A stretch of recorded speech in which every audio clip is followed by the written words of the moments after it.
Dan pemirsa, untuk membahas kekerasan seksual di lembaga pendidikan, kami akan membahasnya bersama Ibu Retno Listiarti, Ketua Dewan Pakar Federasi Serikat Guru Indonesia. Selamat siang Bu Retno. Bu Retno, ini sebenarnya kenapa sih kasus kekerasan seksual pada anak di dunia pendidikan khususnya di Indonesia masih terus terjadi, Bu Retno? Ya, inilah ya sistem pencegahan dan sistem penanganannya yang lemah, terutama pencegahan ya Mbak. Karena kayak sekolah berasrama ini kan 24 jam ya anak di situ. Nah ini harusnya sistem perlindungannya berbeda sama anak yang pulang balik gitu. Maksudnya nggak nginep di tempat. Nah kalau untuk yang kayak 24 jam atau sekolah berasrama ini memang lebih rentan. Jadi kalau sebenarnya bagaimana caranya agar hal ini tidak terulang? Apakah perlu ada evaluasi kepada setiap tenaga pendidik yang dilakukan mungkin sekali atau 2 kali setahun? Atau seperti apa, Ibu? Ya, sebenarnya kalau di Kemendikbud misalnya itu ada Permendikbud nomor Hmm. 82 tahun 2015. Itu adalah supaya untuk mencegah dan menanggulangi tindak kekerasan. Nah, lalu di peraturan Menteri Agama juga ada nih terkait dengan kekerasan seksual supaya untuk dicegah dan ditangani gitu. Nah, problemnya adalah ini kan harus membentuk satgas nih tiap sekolah, Iya. tiap pesantren. Nah, satgasnya aja sampai sekarang banyak sekali sekolah yang belum membentuk. Kedua harus bikin sistem pengaduan. Nah ini juga belum banyak dilakukan.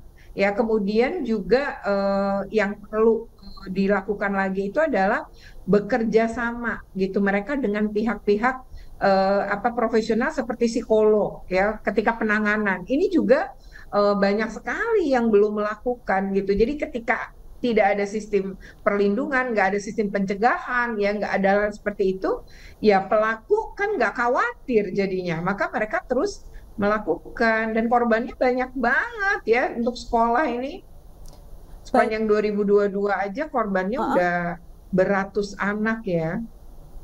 Kalau misalkan dari catatan FSGI sendiri, ini kasus yang seperti ini terjadi pada kurun waktu 2021 sampai 2022 ini ada berapa banyak, Bu? Kalau 2021 itu 18 kasus ya untuk kekerasan seksual, kejahatan seksual. Tapi kalau kami ini kan yang betul-betul udah dilaporkan polisi, bahkan kemudian terproses secara hukum ya. Yang Hmm. nggak dilaporkan pasti lebih banyak. Kedua, 18 kasus 2021, tapi di tahun 2022 ada 17 kasus. Dan memang 75% terjadi di sekolah berasrama. Nah, Ibu, kalau seperti ini kasusnya ternyata memang setiap harinya banyak. Tadi juga evaluasi sudah perlu dilakukan juga kepada tenaga pendidik.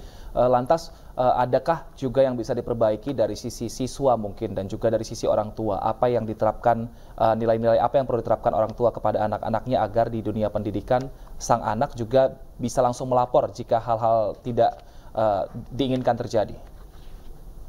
Iya, pertama kan sebenarnya gini ya, ini tanggung jawab perlindungan anak itu Hmm. sebenarnya ada 3 ranah. Jadi di lingkungan keluarga, lingkungan sekolah, kemudian juga di lingkungan masyarakat. Hmm. Nah, untuk di lingkungan sekolah ini memang harus ada sistem yang dibangun karena ini kan ruang publik ya sebenarnya. Nah, ruang publik inilah yang kemudian juga lemah, apalagi kalau ruang privat seperti keluarga. Nah, Hmm. ini harusnya ada sinergi. Nah, lalu kalau kemudian ada kasus-kasus misalnya kekerasan seksual yang kemudian didiamkan, biasanya korbannya akan banyak.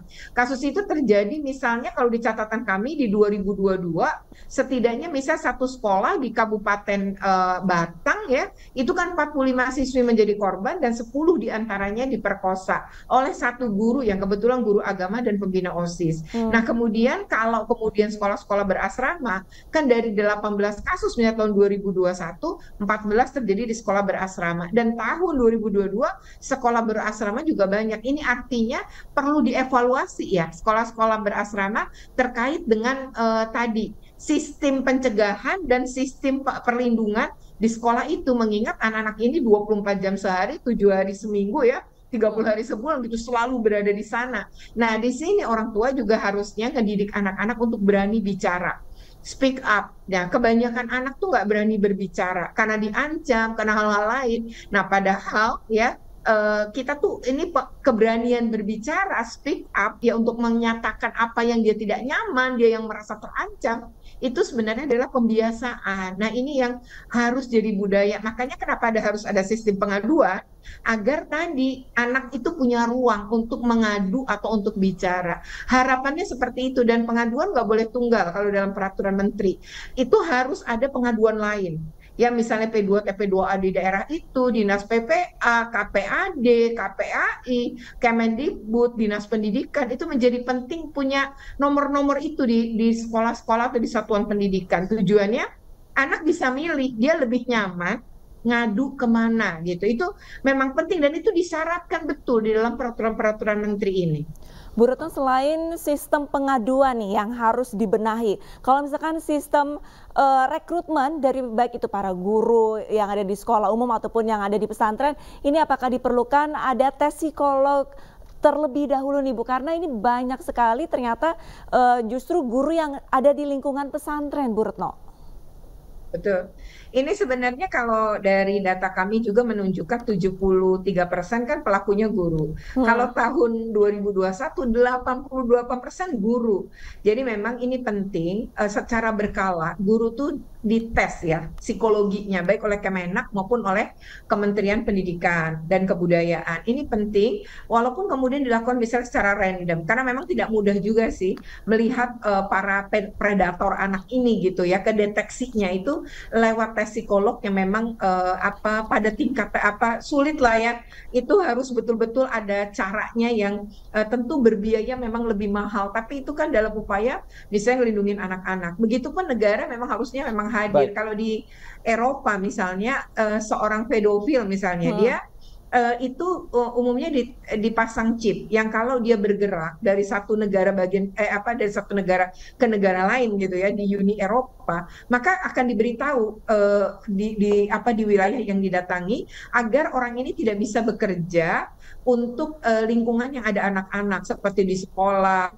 Misalnya di rumah sakit itu bangsal anak tuh dia dicegah untuk masuk ke lokasi itu, tapi hak dia untuk mendapatkan pekerjaan, untuk hidup layak, itu tetap dibuka oleh negara itu. Tetapi tadi dia dihindari dari anak-anak. Nah, di negeri kita belum ada kayak begini ya, sehingga ketika ada anak predator anak atau bahkan mungkin ya, belum tentu juga sih memang perkosa anak itu seorang pedofil. Bisa jadi ya karena memang adanya si anak gitu ya, dan lebih mudah ke anak gitu. Kemudian dia melakukan, tetapi tadi pemeriksaan psikologi itu secara berkala mestinya dilakukan.